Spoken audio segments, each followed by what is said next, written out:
Bismillahirrahmanirrahim. Assalamu alaikum. Welcome to Ghor Publishers. Our slogan is redefining the geography of education through digital resources for conceptual learning. My name is Asib Amin Khan and today we are going to discuss Ghor Mathematics Grade 8 and the Unit is 12. The title of Unit 12 is Information Handling. आज के lecture में हम क्या देखेंगे? आज के lecture में हम सीखेंगे कि फ्रीक्वेंसी टेबल क्या होता है और टैली चार्ट क्या होता है, फिर हम सीखेंगे डिस्क्रीट और कॉन्टिन्यूस डाटा क्या होता है और देखेंगे ग्रुप और अनग्रुप डाटा क्या होता है। तो स्टार्ट करें हम frequency table and tally chart से। सबसे पहले हम देखते हैं फ्रीक्वेंसी क्या होती है। The number of times each value appear is called the frequency of that value. एक वैल्यू के अंदर कोई चीज़ कितनी बार अपीयर हुई है हम उसकी क्या कह रहे होते हैं? फ्रीक्वेंसी कह रहे होते हैं। For example, if 5 students get marks from 45% to 60%, the frequency is 5, and the 8 students got marks from 25% to 30%, then frequency is 8। वो कह रहे हैं कि अगर 5 बच्चों ने 45% से 60% के दरमियान नंबर लिए हैं तो उनकी फ्रीक्वेंसी 5 होगी, और अगर 8 स्टूडेंट्स ने 25% से 30% के दरमियान नंबर लिया तो उनकी फ्रीक्वेंसी क्या होगी?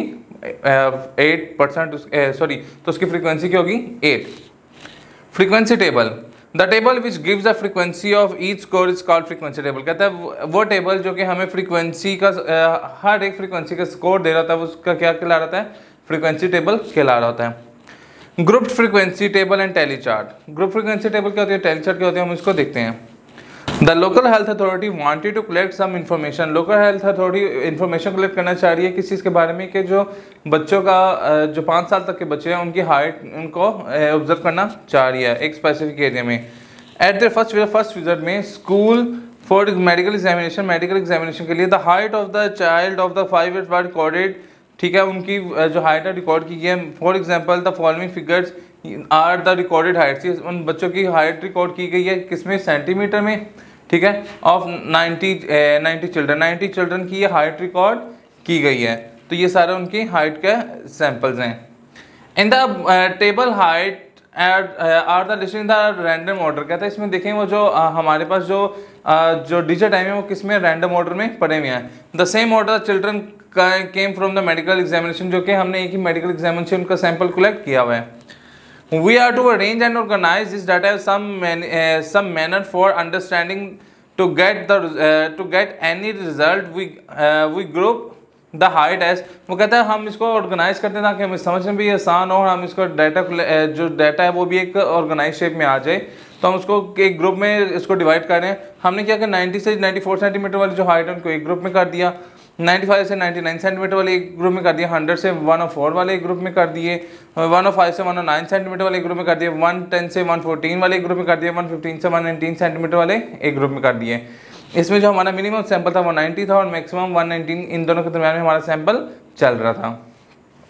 The height are arrange in order of magnitude. ये हमने मैग्नीट्यूड के हिसाब से इसको ऑर्डर किया है। Counting the number of height in each group gives the following frequency table. अगर वो कहता है अगर हम इसको काउंट करेंगे तो हमें ये फ्रीक्वेंसी टेबल देगा। 90 से 94 वाले जो थे वो फ्रीक्वेंसीज क्या थी, मतलब फ्रीक्वेंसी मतलब वो कितने स्टूडेंट्स थे? वो 4 स्टूडेंट्स थे। 4 स्टूडेंट्स को हम टैली मार्क में इस तरीके से 4 लाइन से रिप्रेजेंट करते हैं। अगर 1 को रिप्रेजेंट करना हो तो 1 लाइन लगाएंगे टैली मार्क में, 2 को रिप्रेजेंट करना हो तो 2, 3 को करना हो तो 3, 4 को करना हो तो 4, और अगर 5 को करना हो तो इस तरीके से 4 लाइन्स लगा के ऊपर एक हम 5 लगा देंगे। अगर 6 करना हो तो फिर एक लाइन, 5 के साथ एक लाइन, फिर 7 करना हो, इस तरीके से हम इसको शो करते हैं। 95 से 99 सेंटीमीटर के दरमियान जिन बच्चों की हाइट थी वो कितने हैं? 9 स्टूडेंट्स हैं। इसी तरह 100 से 104 के दरमियान जिनकी हाइट थी वो 3 स्टूडेंट्स हैं। फिर इसी तरीके से अगर 28 है, 21 और 10 स्टूडेंट्स हैं। इनका जब हम फ्रीक्वेंसी का सम अप करेंगे तो ये टोटल नंबर स्टूडेंट्स उतने ही इक्वल ही आएंगे। तो हमारे टोटल नंबर स्टूडेंट्स भी कितने आ गए? 90। From the above table we look the largest value of the smallest value. हम क्या कर रहे हैं? लार्जेस्ट वैल्यू से स्मॉलेस्ट वैल्यू को देख रहे हैं, जिसमें लार्जेस्ट वैल्यू क्या है? 90 और स्मॉलेस्ट वैल्यू क्या है? 119। Number of classes to be made is 6, ठीक है। नंबर ऑफ क्लासेस जो हैं वो कितनी हमने बनाई है? 6 बनाई थी। To finding the size of class interval, हम क्लास इंटरवल फाइंड करना चाह रहे हैं, ठीक है। तो उसके लिए फॉर्मूला क्या है? हम अगर क्लास इंटरवल फाइंड करना चाहें, लार्जेस्ट वैल्यू में से आप स्मॉलेस्ट वैल्यू माइनस कर दें, ठीक है, और नंबर ऑफ क्लासेस हमने कितनी नंबर ऑफ क्लासेस बनाई थी आप उसे डिवाइड कर दें।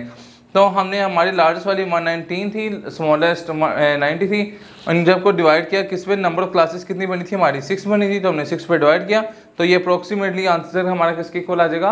5 के। तो हमारा साइज ऑफ क्लास इंटरवल कितना था? 5। एग्जाम्पल देखते हैं। The following set of data shows the number of sweets in each 500 bags. ठीक है, ये क्या है कि वो हमें एक और डाटा शो कर रहा है, ठीक है, जिसमें नंबर ऑफ स्वीट्स हैं इन ईच 30, ठीक है, हर 30 स्वीट्स हैं कितने 500 ग्राम बैग में। Place the data into the frequency table. Frequency table में हमने डाटा को प्लेस करना है, हमने क्लास इंटरवल कितना रखा ना 5, तो ये हमें डाटा दिया हुआ है, तो हम इसको कैसे रिजॉल्व करेंगे। वही प्रिपेयर हम एक टेबल बनाएंगे 3 कॉलम्स का, ठीक है, और उसमें क्लास इंटरवल हम उसको देखेंगे, टैली मार्क उसमें रखेंगे और फ्रीक्वेंसी टेबल फ्रीक्वेंसी में उसमें देखेंगे। अब हमने देखा जो स्मॉलेस्ट वैल्यू है वो 46 है और जो लार्जेस्ट है तो 64 है, तो हमने 46 और 64 के दरमियान 5 के इंटरवल रख के हमने क्या किए, हमने उनके क्लास इंटरवल 5 के क्लास इंटरवल रख के हमने उनके ग्रुप बना दिए। ठीक है, write down total tally strokes for each class interval in the frequency column. वो कह रहे हैं आप टैली स्ट्रोक उनके काउंट करें और उसको फ्रीक्वेंसी टेबल में लिखें। Calculate the total of the frequency column. ठीक है, वो आप फ्रीक्वेंसी को टोटल करें तो वो किसके 30 के इक्वल ही आना चाहिए। तो देखें ये हमने रखा 46 से 50 का इंटरवल और 51 से 55, 56 से 60, 61 से 65 और इनकी फ्रीक्वेंसी 4, 10, 12 और 4 रिस्पेक्टिवली इनके आई, तो इनको टोटल किया तो वो 30 के इक्वल ही आएगा। कलेक्टिंग और organising data using frequency. Frequency distribution के थ्रू हम कैसे ऑर्गेनाइज और कैलकुलेट कर सकते हैं data. Listed below are the weight recorded the nearest grams of the 60 apple. हमने 60 एप्पल्स का वेट वो कैलकुलेट किया हुआ है। Picked out from the random from the consignment. ठीक है, कॉन्साइगमेंट में से हमने रैंडमली इसको चूज किया है, ये उनके वेट हैं। ठीक है, अब वो क्या कह रहा है, मेक अ फ्रीक्वेंसी डिस्ट्रीब्यूशन बनानी है जिसमें जो 7 क्लासेस के इक्वल हो, क्लासेस उसकी कितनी हो 7 हो, बाय टैली मार्क, और टैली मार्क के थ्रू भी हमने इसको रिप्रेजेंट करना है। By scanning the data we find the largest. हमने देखा सबसे लार्जेस्ट वैल्यू जो है वो 204 ग्राम है एप्पल का, और जो स्मॉलेस्ट है वो कितना 31 ग्राम है। ठीक है, तो हमने रेंज इसकी जो निकाली वो हमने क्या निकाली 204 में से जब हमने 31 को माइनस किया तो कितने आ गए 173 ग्राम। द साइज और weight of the equal size interval would be. ठीक है, 173 आ गया, तो टोटल्स ने क्या कहा था कि ग्रुप 7 हो, तो हमने 7 से डिवाइड किया तो ये कितना आ गया 24.7। तो इस 24 जो कि हम अप्रोक्सीमेटली 25 लिख लेंगे ताकि राउंड ऑफ हो जाए, तो हम 25 का डिफरेंस रखेंगे। तो जब हमने 25 का डिफरेंस रखा तो ये देखें ये 31 से 55 हो गया, 50 सबसे स्मॉलेस्ट 31 था, 31 में हमने 25 ऐड किया तो 31 से 55 जाएगा, 25 जब ऐड होगा तो ये 55 से जाएगा, फिर 56 से ये 80 पे जाएगा, 81 से 105 पे जाएगा। इस तरीके से ये सारा ये मेंशन किया हुआ है। इसी तरीके से हम इसके देखेंगे कि कितनी बार रिपीट हुआ है वो इसकी फ्रीक्वेंसी में लिख दिया जाएगा और फ्रीक्वेंसी को हम टैली मार्क के अंदर भी शो करेंगे।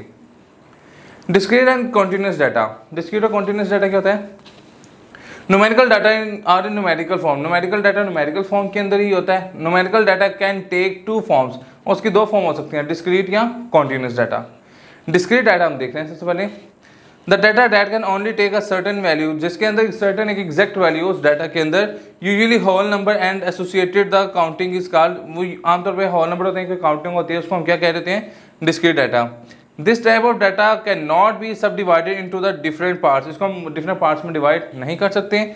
Discrete data includes discrete variable, इसके अंदर डिस्क्रीट वेरिएबल भी होते हैं, दैट आर फाइनाइट, जो कि फाइनाइट होते हैं, उनकी लिमिट होती है, न्यूमेरिक होते हैं, काउंटेबल होते हैं और नॉन नेगेटिव इंटीजर होते हैं, नेगेटिव इंटीजर्स नहीं होंगे। Example of discrete data. Example of discrete data क्या है, the number of students in a class, देखिए पॉजिटिव होगा नेगेटिव हो नहीं सकता, काउंटेबल भी है। The number of worker in a company, company में कितने वर्कर है। The number of parts damage during the transportation, transportation के दौरान किसी भी जो मशीन है उसके कितने पार्ट डैमेज हुए हैं। ये कॉन्टिन्यूस डाटा। कॉन्टिन्यूस डाटा ऐसा डाटा है, ठीक है, that can take any value within the certain range, जो कि सर्टेन रेंज के अंदर कोई भी वैल्यू हो सकती है, and are associated with measuring, और इसको हम मेजर करके निकालते हैं। और ये और ये किसके साथ एसोसिएट होती है, मेजरिंग के साथ एसोसिएट होती है, इसको हम कॉन्टिन्यूस डाटा कहते हैं। जैसे हाइट, वेट, टेम्परेचर, लेंथ, ये सारी क्या ये मेजरेबल टर्म्स हैं। ठीक है, ये किसकी एग्जाम्पल है कॉन्टिन्यूस डाटा की। More example of continuous data क्या है, the weight of a truck, truck का वेट है, अमाउंट ऑफ रेन की बारिश कितनी हुई, आपने सुना होगा इतनी मिलीलीटर बारिश हुई, इतनी मिलीलीटर बारिश हुई, तो वो क्या है वो कॉन्टिन्यूस डाटा है। ग्रुप डाटा कहता है the data give in the form of class interval, ऐसा जो डाटा जो कि क्लास इंटरवल के अंदर दिया गया वो ग्रुप डाटा होता है। फॉर एग्जाम्पल 0 to 20, 20 से 40, 40 to 60 and so on. Ungroup data क्या होता है, ungroup data given as individual points, ये हमें इंडिविजुअल पॉइंट्स देता है, जैसे कि वैल्यू और कोई नंबर सच एज 1563 ये रैंडम पड़ा हुआ, ये क्या है, अनग्रुप डाटा है, ठीक है। 15, 63, 34, 20 and 25 and so on is called ungroup data, ये सारा अनग्रुप डाटा कहलाएगा। रिप्रेजेंटिंग डिस्क्रीट डाटा, ठीक है, हम डिस्क्रीट डाटा को किसी के साथ रिप्रेजेंट कर सकते हैं, हम उसको बार ग्राफ से, लाइन ग्राफ से, मल्टीपल बार ग्राफ से, पाई चार्ट से हम उसको रिप्रेजेंट कर सकते हैं। तो लाइन ग्राफ सबसे पहले हम देख रहे हैं। A line graph is a सब सूटेबल ग्राफ, ये एक ऐसा सूटेबल ग्राफ है किसी भी चीज़ को कंस्ट्रक्ट करने के लिए। When we wish to show are rising और following trend in the set of data over a period of time, जब हम देखना चाह रहे हैं कि उसका क्या ट्रेंड चल रहा है, ये बढ़ रहा है, ये कम हो रहा है किसी एक स्पेसिफिक टाइम में। Example, draw a graph showing the temperature of a childhood develop fever, ठीक है, in with the help of following table. ये बच्चे हैं जिनको फीवर हुआ है, उनका डाटा है। सबसे पहले पूछ रहे हैं, ये एक बच्चा है जिसको फीवर है, उसका ये टाइम के हिसाब से डाटा दिया हुआ है। सबसे पहले at what time was hit temperature the highest of the graph, उसको सबसे ज़्यादा वो कहता है बताएं ग्राफ में सबसे ज़्यादा वो कहाँ हिट क्यों है, ठीक है, temperature. What was his temperature, इसका टेम्परेचर क्या था 16 घंटों पे, 22 घंटों पे और 8 बजे। और वो तीसरा बच्चा when was the child temperature, ठीक है, चाइल्ड का टेम्परेचर जब इतना था तो तब टाइम क्या था। तो ये हमें टाइम और दिया हुआ है, टेम्परेचर दिया हुआ है। तो इससे देखेंगे, सबसे पहले हम क्या देखेंगे, इसको हम rule of the axis on the bar graph, हम इसको बार ग्राफ के ऊपर लिखेंगे। टाइटल द ग्राफ, हम ग्राफ को टाइटल देंगे, ठीक है। हम उसको क्या करेंगे, लेबल करेंगे, हम उसको लेबल करेंगे, हम एक्स एक्सिस पे टाइम रख देंगे, वाई एक्सिस पे क्या रख देंगे, टेम्परेचर रख देंगे। फिर हम एक इंटरवल रखेंगे कि जहाँ से हमारा टाइम शुरू हो रहा है वहाँ से स्टार्ट कर लेंगे और एक फिक्स इंटरवल रख के हम इसके आगे डिवाइड कर लेंगे। और यहाँ भी हम देखेंगे हमारा टेम्परेचर कहाँ से स्टार्ट हो रहा है, यहाँ से मैं फिक्स इंटरवल रख के इसको यहाँ मेंशन कर देंगे। अब हम देखेंगे कि 14 घंटों में हमारा टेम्परेचर कितना था, वो 38 था, तो हम यहाँ मार्क कर देंगे। 16 घंटों पर टेम्परेचर कितना, 37.6, तो हम तकरीबन अप्रोक्सीमेट यहाँ मार्क कर देंगे।